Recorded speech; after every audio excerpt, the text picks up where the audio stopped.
The largest battle of the war, it was unlike any other on this continent in terms of size and brutality. On July 1st, 1863, two large armies clashed in the fields, orchards, and woods around Gettysburg. They fought for 3 days, full bore, no quarter granted. This massive battle is thought to have been the turning point in the great conflict that lies at the center of American history. A fratricidal war's bloodiest chapter, the battle was also an epic massacre. Almost 30% of the whole forces that fought at Gettysburg lost their lives.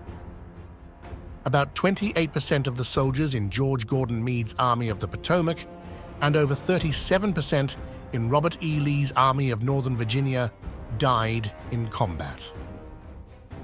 An estimated 64,000 soldiers from both the Union and Confederate armies were killed, injured, or reported missing by the time the Gettysburg campaign into Pennsylvania came to an end. Amputated limbs lay in heaps and were buried together at field hospitals near Gettysburg. The wife of the town's largest cemetery owner, Elizabeth Thorne, reportedly dug over 100 graves herself while pregnant. The bodies were gathered at different parts on the field and buried close to where they fell. One of the bodies discovered on Cemetery Ridge belonged to a woman who had fought for the Confederacy while covering her gender. It is said that during the charge up Cemetery Ridge, another disguised Southern woman lost her leg. This town, along with the 8 or 10 miles of surrounding countryside, is basically one large, overcrowded hospital. Every available area in the town has been voluntarily donated to the victims by the locals. The guys were in an awful state. Many of them had nothing underneath them as they lay on the soggy ground.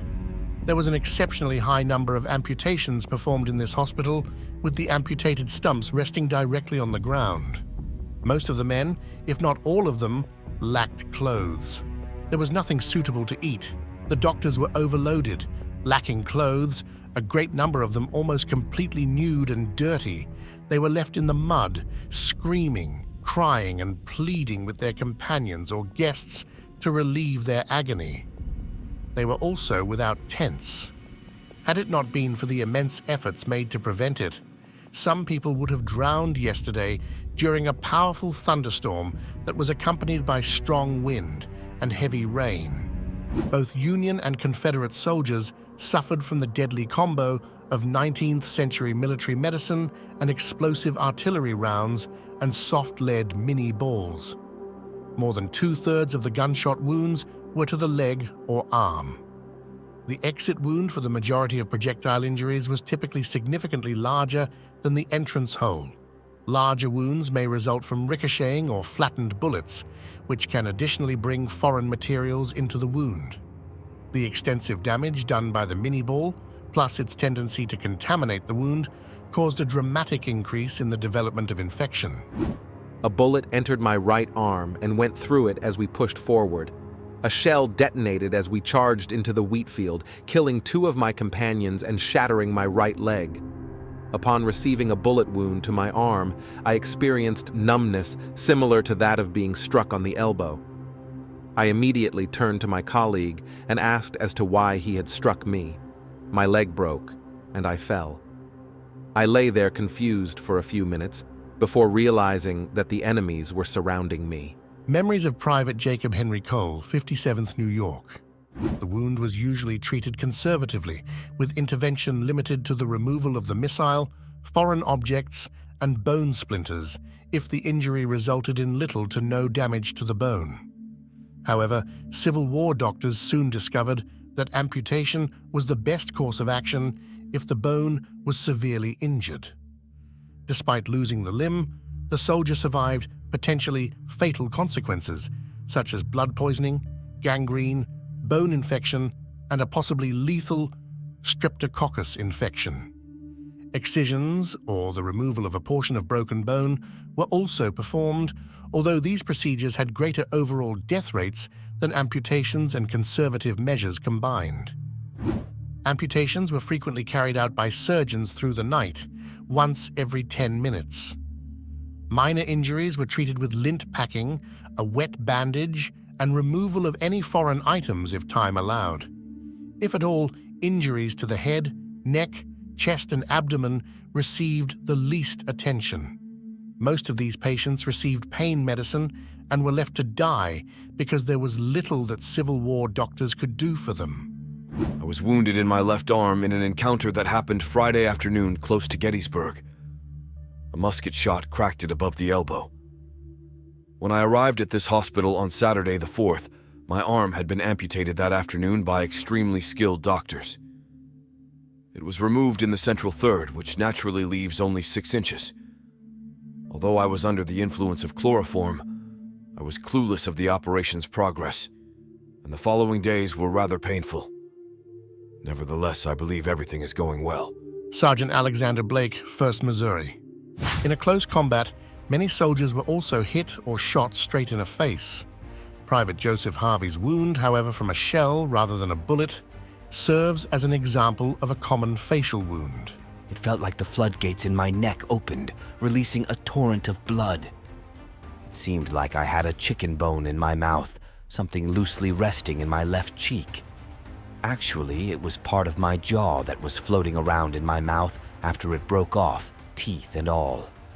The soldier was captured by the enemy and held captive for a period of 11 days. He was hospitalized to Alexandria's Mansion House Hospital in the middle of July 1863. Parts of the exfoliated bone were removed in August. Liquids and saliva leaked out of the cheek because the loss of material there had not yet been repaired. On the right side, there was partial facial paralysis and mild deafness. This soldier received a pension, and on December 9th, 1868, it was announced that he had died of an unknown cause. The rudiments of plastic surgery saved some soldiers, but in most cases, being hit in the face by a shell fragment or bullet meant almost guaranteed death. At Gettysburg, Private Rowland of the 4th New York Heavy Artillery was injured by a shell fragment that completely destroyed the inferior maxillary bone and soft tissues, destroying the floor of the mouth and causing the tongue to protrude and hang down on the neck, making deglutition and articulation impossible. He truly got one more face or one more opportunity at a better life after the surgery. At that time, illness was a soldier's greatest fear of dying rather than the battlefield. In overcrowded camp environments, soldiers were vulnerable to infectious infections that spread quickly. Indeed, more people died from diarrheal illnesses, smallpox, malaria, and yellow fever than from wounds sustained on the battlefield. Some guys became so unwell they needed to be admitted to the hospital right away. Some never even saw battle. By the end of the Civil War, sickness or infection took the lives of 2/3 of both Union and Confederate soldiers. Hospital or battlefield gangrene was one of the deadliest illnesses at the beginning of the war among people with wounds received on the battlefield. It's crucial to keep in mind that surgeons working during the American Civil War did not know about the germ theory. Many often did not disinfect their hands between patients. There was no sterilization of surgical instruments, and there was a misunderstanding about wound discharge that proved harmful to many soldiers. Infection was very common at the time, and the recovery of patients was frequently just a gamble. Patients with hospital gangrene typically have rotting skin and a strong stench. The skin would start to erode quickly as the edges went gray. The patient suffered severe pain, and it was frequently difficult to look at. There were constant efforts to fight the infection, but many surgeons were unaware of the etiology of hospital gangrene. Airflow was one of the most widely used strategies to get rid of the infection. However, sometimes, if these windows were close to areas of bacteria, such as sewers or places of human excrement, cases of hospital gangrene increased. Gettysburg was not only the bloodiest engagement of the war, but it also had the highest number of generals lost in action. Generals Semmes, Barksdale, Armistead, Garnett, and Pender, plus Pettigrew during the retreat from the Confederate side. Generals Reynolds, Zook, Weed, and Farnsworth, as well as Vincent, who was posthumously raised, from the Union side. There were never so many general commanders in battle. Among the Confederate generals wounded were Major General John Bell Hood, who was shot in the head and lost the use of his left arm, and Major General Henry Heth, who was shot in the head on the first day of combat, but miraculously survived without suffering any long-term injuries, partly because of his hat filled with paper dispatches. It is likely that wounded troops will experience psychological issues, including PTSD, formerly known as homesickness or nostalgia. The opiates, morphine, laudanum, and other mixtures given to them for pain treatment caused an unidentified number to become addicted to them. As per current studies, opiate addiction occurred more frequently in women who took the drugs for so-called feminine problems. Some injured soldiers faced feelings of their own reduced manhood as a result of their inability to support their family. These were very real struggles, as noted by several modern historians, and the curious or negative reactions of townspeople to these crippled soldiers. Apart from the human carnage, some 5,000 horses and mules died in the battle. They too had to be collected and burned in great pyres, leaving a stench that hung over the area for weeks. Townsfolk became violently ill from the stench. Don't forget to subscribe and press likes.